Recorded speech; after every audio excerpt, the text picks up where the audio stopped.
Okay అండి, right అండి. మరి ఈ దేశానికి సంబంధించి జనసేన అధికార ప్రతినిధి రేగడి లక్ష్మణరావు గారితో మాట్లాడదాం. రేగడి లక్ష్మణరావు గారు నమస్తే అండి.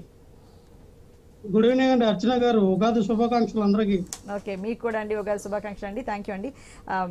రేగడి లక్ష్మణరావు గారు, మరి నిన్న జరిగిన ఘటన, అక్కడికి షూటింగ్ దగ్గరికి చిరంజీవి దగ్గరికి పవన్ కళ్యాణ్ అలాగే తన చిన్నాన్నతో కలిసి వెళ్ళారు, ఆయన ఆశీర్వచనం తీసుకున్నారు, అలాగే ఆయన కూడా ఆశీర్వచనం అందించడంతో పాటు పార్టీకి ఫండ్ కూడా ఇచ్చారు. అంటే ఈ అన్నదమ్ముల త్రయాన్ని చూసిన తర్వాత మీ కూటమిలో కావచ్చు లేకపోతే మీ పార్టీలో కావచ్చు చాలా మరింత ఉత్సాహం వచ్చింది.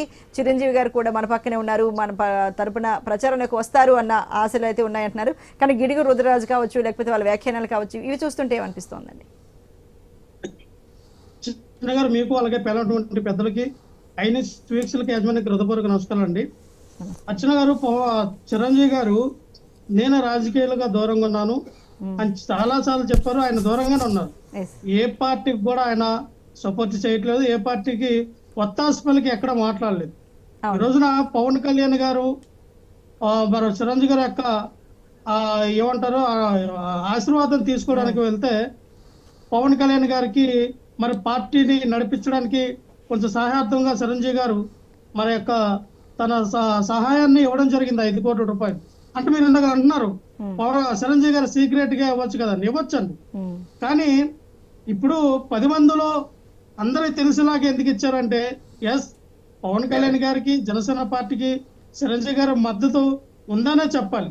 కానీ ఆయన ఈ కూటమికి ప్రచారం చేస్తారా అంటే నేనైతే 100% చెప్తా ఉన్నా, చిరంజీవి గారు కానివ్వండి, చిరంజీవి గారి ఫ్యామిలీలో ఎవరు కానివ్వండి, మాక్సిమం నాకు తెలిసినంత వరకు కూడా కూటమికి వచ్చి వాళ్ళు ప్రచారం చేస్తారని నేనైతే అనుకోవట్లా. ఎందుకంటే వాళ్ళు పూర్తిగా సినిమాలో నిమగ్నమై ఉన్నారు.